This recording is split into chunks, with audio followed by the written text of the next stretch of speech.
এবার করদাতা ব্যক্তি আর প্রতিষ্ঠানের বেশিরভাগ তথ্যে প্রবেশ করতে চায় জাতীয় রাজস্ব বোর্ড সেপ্টেম্বরের মধ্যে চালু করতে চায় এপিআই সার্ভার। এতে ব্যাংকিং সার্ভার, বন্দর, করদাতা প্রতিষ্ঠানের সার্ভার, ভূমির মতো ডেটাবেইজের সাথে সরাসরি যুক্ত হতে পারবে এনবিআর। তখন সহজেই তথ্য গোপন করে কর ফাঁকি দেওয়ার সুযোগ কমে আসবে। আবার ব্যক্তি বা ব্যবসায়িক প্রতিষ্ঠানের অনেক সংবেদনশীল তথ্য থাকায় ডেটা প্রাইভেসি নিয়েও শঙ্কায় কেউ। তবে শঙ্কা সম্ভাবনা যাই থাকুক, রাজস্ব অটোমেশনের বিকল্প নেই বলেই মনে করেন বিশেষজ্ঞরা। সিলন টি রপ্তানিতে শীর্ষে। সরকার পরিচালনা যাবতীয় খরচের মূল যোগান আসে এনবিআরের মূল্য সংযোজন কর, আমদানি রপ্তানি শুল্ক এবং আয়কর থেকে। রাষ্ট্র নাগরিকের বোঝাপড়ার এই চুক্তি নিয়ে ক্ষোভ হতাশা বহু পুরনো। বাস্তবতা হচ্ছে এবছর এনবিআর বেঁধে দেওয়া অর্থ থেকে 92,610 কোটি টাকা আদায় করতে পারেনি। তার উপর যারা কর দেন তাদেরও রয়েছে ভোগান্তি, হয়রানির নানা অভিযোগ। রাজস্বে গতি, স্বচ্ছতার পাশাপাশি দুর্ভোগ কমাতে application programming interface API server চালু করার প্রস্তুতি নিচ্ছে এনবিআর। এতে এনবিআর ব্যাংকিং সার্ভার, কাস্টমস ও বন্দর, করদাতা প্রতিষ্ঠানের নিজস্ব সার্ভার, ভূমি, জাতীয় পরিচয়পত্রের মতো সরকারি ডেটাবেজের সাথে সরাসরি যুক্ত হতে পারবে।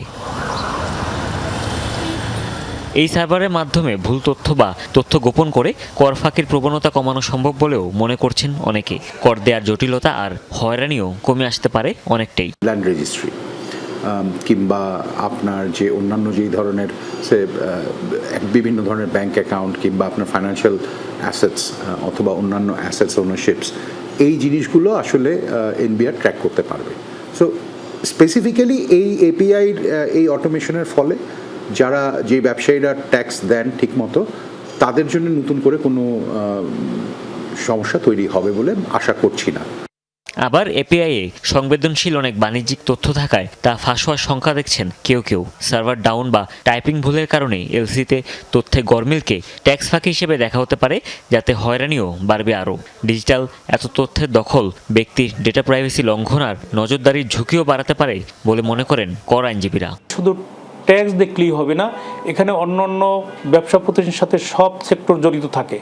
আমার তথ্য আর একটা কোম্পানি জানবে, আমার তথ্য আর একটা প্রতিষ্ঠান জানবে, এটার গোপনীয়তা থাকা দরকার। যদি এই এপিআই সার্ভারের মাধ্যমে যেটা ওপেন হয়ে যায়, তা প্রত্যেকের তথ্য প্রত্যেকে জানলে বাংলাদেশে এখনও ওই ধরনের পরিস্থিতি সরকার তৈরি করতে পারেন নাই।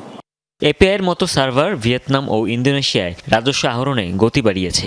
আবার শ্রীলঙ্কায় সফটওয়্যার টেকনিক্যাল ত্রুটির কারণে অনেক এলসি অটো প্রসেস হয়ে তথ্যে গরমিল দেখায়।